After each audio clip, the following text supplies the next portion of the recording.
Hey, welcome back to the channel, Ducks, Hockey, and More. If you're passing through, been checking it out for the first time, hey, please go down, subscribe, smash the like button. Let's get the channel, blow it up, baby, okay? This channel specifically focuses on the Ducks hockey team, Anaheim Ducks. But I do talk a lot of NHL talk. I like to call it hockey talk. So I do that as well. Today's video is going to be a quick... I want to do a rant about the Anaheim Ducks. And I'll touch on a little bit about some surprising things, team-wise, records and that kind of thing in the NHL. See you in a second.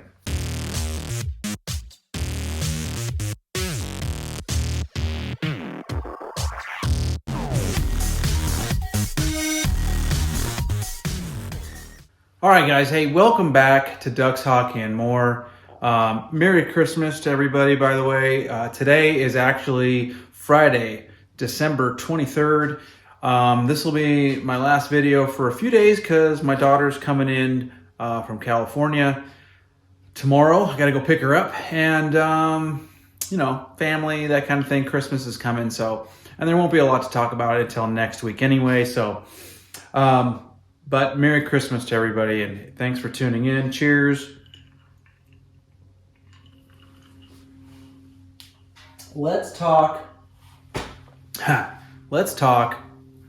Anaheim Ducks. So,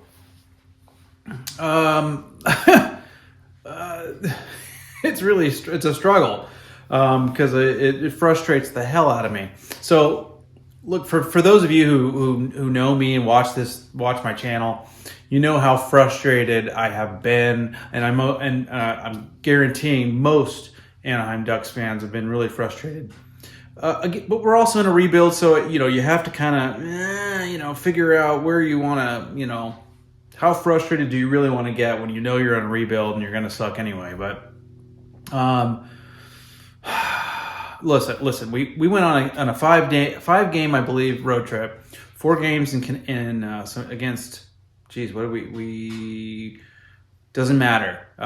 We won 2 games in regulation in a row, and the Anaheim Ducks beat the Montreal Canadiens and the Edmonton Oilers. So, and listen, watching those games, it's not like they just outplayed them and just beat the shit out of them. No, but they did win.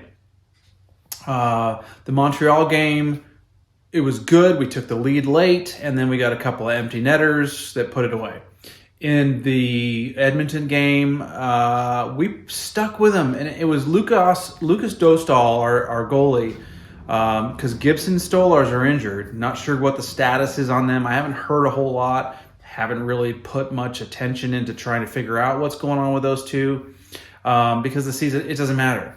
It really didn't matter to me. Lucas Dostal is one of the future goaltenders of the Anaheim Ducks, and I'm excited to see him stepping up and getting a chance to show him his skills and showcase himself, if you will. Lucas Dostal stole the game for the Anaheim Ducks against Edmonton. They beat the Edmonton Oilers, which was great. Got the 2 points in regulation, but man, he had to stand on his head to do it. So 2 wins in a row, it was kind of nice, but at the same time, it could have gone the other direction really easily. So it was kind of like, all right, well, let's see if they can, go to LA. They had another game in LA before they returned home against Minnesota, and those were the last 2 games I watched. Oh my God, how pathetic. It was sad. Listen, I'm a Ducks fan. Ducks fans don't like Kings fans. I shouldn't say I grew up. I started watching hockey watching the Kings. Wayne Gretzky, Jari Kurri, Rob Blake, all those guys. Luc Robitaille. Kelly Rudy. That was the team I watched in the early 90s, okay? 90, 91, 92, right? And then the Anaheim Ducks came into existence in their first season, 93. But Kings fans and Ducks fans don't like each other. Okay, I have a couple friends back in California that are big Kings fans, and so it was always difficult to talk hockey with those guys. But long story short, Ducks visited the Kings, their last game on their 5-game road trip, and they got spanked. They looked like crap. They had 2 games, Montreal and Edmonton, where they put up goals. They actually looked halfway decent.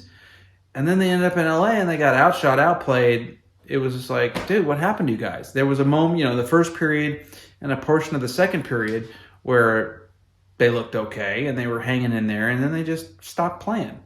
Okay. Same thing happened the next night. They on the second half of a back-to-back at home against Minnesota. We looked okay in the first and the first portion of the second, and then all of a sudden it just like, what happened, guys? So 2 stinkers in a row right after 2 regulation wins in a row really just kind of deflated me as far as any hope that I had that the Ducks might be starting to kind of turn things around a little bit. They've been playing better than they did in the beginning of the season, but at the same time, when you win 2 in regulation and you barely kind of won, your goaltender had to really bail you out of those games. And then you go into LA and come back home against Minnesota and you put up a couple of stinkers. Both those games, same score, 4-1. It was just kind of pathetic, really. It really sad. So look, the same broken record scenario in those last 2 games where they got outplayed, they got out hit, they got outshot. If it wasn't for Lucas Dostal, it probably would have been a lot larger of a gap in the score. It's just the Ducks don't generate enough chances. They're a really good team when they get those 2-on-1s, 3-on-2s. They're pretty good at generating scoring chances off of those rushes like that. But those are few and far between. It's not like you're getting those all the time. It's pretty pathetic, really, to watch how they play, especially defensively. They spend more time in their own zone than they do in the offensive zone. And there's a lot of just skating around, watching the other team pass the puck around. Whereas they're not hitting those players. They're not knocking them on their ass and clearing out the front of the net and making those other players pay for being in their zone. Ducks teams in the past were physical. This team isn't physical enough. There's moments where, Simon Benoit and people like Sam Carrick and maybe Max Comtois, they get to lay the body, and I like that. I want to see him do some smash mouth hockey. I want to see guys getting just run over. Okay, it sends a message to the other team that you better watch your back, or we're gonna fuck you up. Okay, plain and simple. The old Ducks teams, that's how it was, and we've lost that edge. That's a big part of why I think that we are in the situation we're in. We're a talented team. We're young. The McTavish, Zegras, Troy Terry. These guys are great. They really are, and I love watching them, and I can't wait to see them in the future as we get better and better. But we need to add that toughness. We need to add that you better look over your shoulder before or you're going to get run over. We need that. Okay, we need a couple of players that are going to run around killing people, basically. And it sends a message to the other team that you're not going to just get away with running all over us. We'll jack you up. You know what I mean? And so, look, that part of our game is not there, and I think that's the biggest thing that we're missing. We're missing that grit and that aggressiveness that puts a little bit of fear in that other team, and that it keeps them looking over their shoulder and wondering if should they, it forces turnovers, it forces mistakes by the other team, and then that generates opportunities for the Anaheim, right? And that's just not happening. It's just not. So coaching sucks, specifically Dallas Eakins. Can't stand that guy. I don't even like looking at him. It bugs me to look at him. He has just this blank expression on his face half the time when he's behind the bench. Things go wrong and just, standing there. It's like, I want to see some passion. I don't expect him to be a John Tortorella screaming and yelling at the players, but he has to have some passion and get sometimes in those players' faces and grills and say, hey, you're not doing your job. Let's go. You give them a little, okay? Listen, Ducks play tonight. I didn't see who they're playing. Darn it. That's really bad. But anyways, they play tonight. I know they play tonight for sure. So go and watch that game. I want to change lanes here and switch it up. We're going to talk a little bit just NHL in general. Before I forget, go down and subscribe. Smash the like button. But before I forget too, Ducks made a trade. It was a three-team trade. I had a follower, subscriber, I should say, asked me to talk about the trade that was made. And I haven't done anything yet because it wasn't a significant trade. We've got now Michael Del Zotto back. We had him for a little while before. Defenseman Michael Del Zotto is now a Duck again. It was a three-way trade between Florida, Detroit, and the Ducks. We gave up Danny O'Regan to Detroit. Detroit got Del Zotto from Florida, and then they immediately traded it. It was just this three-way thing. It means absolutely zip, okay? Means nothing. Del Zotto is an aging defenseman that basically has been demoted to the AHL. He's a good depth defenseman in case your D gets banged up and you need to bring somebody up. He's got a lot of NHL experience, and you can bring him into the lineup, but he's just for depth. He'll be in San Diego, and we probably won't even see him this year unless we get banged up on the blue line. So that trade, all that stuff means absolutely nothing to me. I'm looking forward to what's going to happen next year. Okay. Pat Verbeek is going to make a lot of moves. You watch. He made a lot of moves last season, and we lost some really good players. We're going to see a lot of the same. That rebuild and retooling and getting assets for players that are on expiring contracts and that kind of thing is going to ramp up again come next year. So, but let's change lanes. Like I said before, just talk general NHL. There are some surprising teams, and I wanted to touch on how some of the things I've seen that are kind of a surprise. Surprise to me.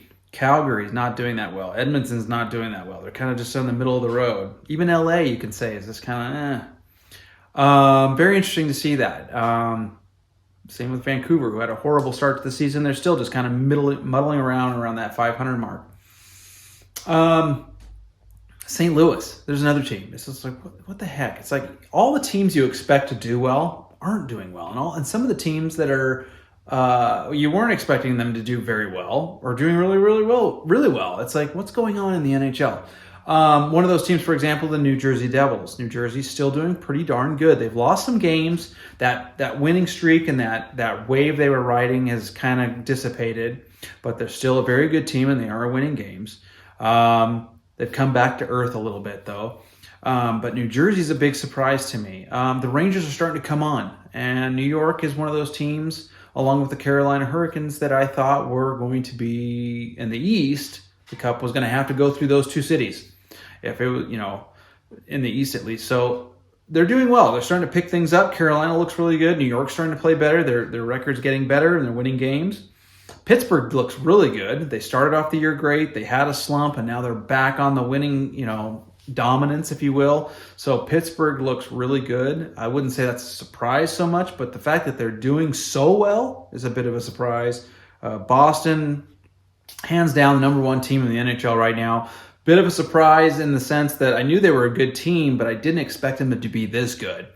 And I'm sure Boston fans are super stoked about what's happening in Boston and the way that team's playing. So, what are some of the other ones? I was looking at the standings, and it was just like, man, what's going on? Philly's finally starting to show what we expect, so they're not really surprised to see them losing games and falling down to the bottom of the NHL. Chicago, same thing. In fact, the Ducks have a better record, more points now than the Chicago Blackhawks have. San Jose, in the West, we're talking West right now. San Jose's, they're competitive. They win some games. They beat the Minnesota Wild after they played the Ducks. So, they're definitely going to be a bottom 10 team, I'm sure. But there are, there's a lot of interesting things. You got to go look at the standings, and it's interesting to see there's been a shift a little bit in the NHL. Things are starting to shift a little bit. Washington, the Washington Capitals, who actually fell below 500 for a little bit there, have gone back over 500 and are playing better hockey. Ovechkin's amazing. That guy just keeps cranking. So, hey, for hockey fans in general, go watch the games, root for your team.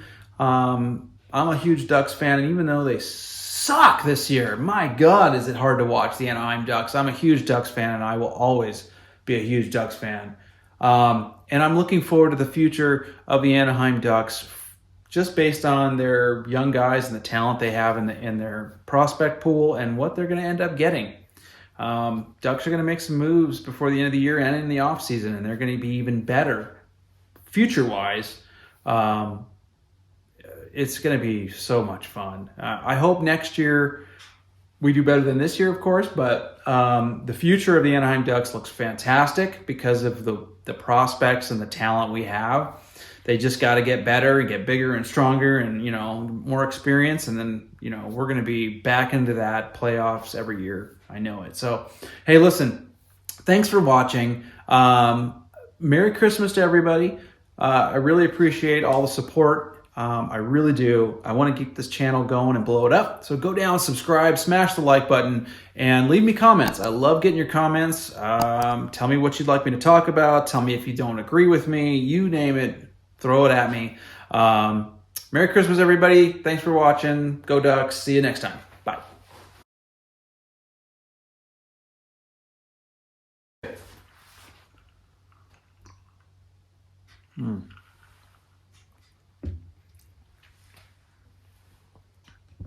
Yeah, that's not good.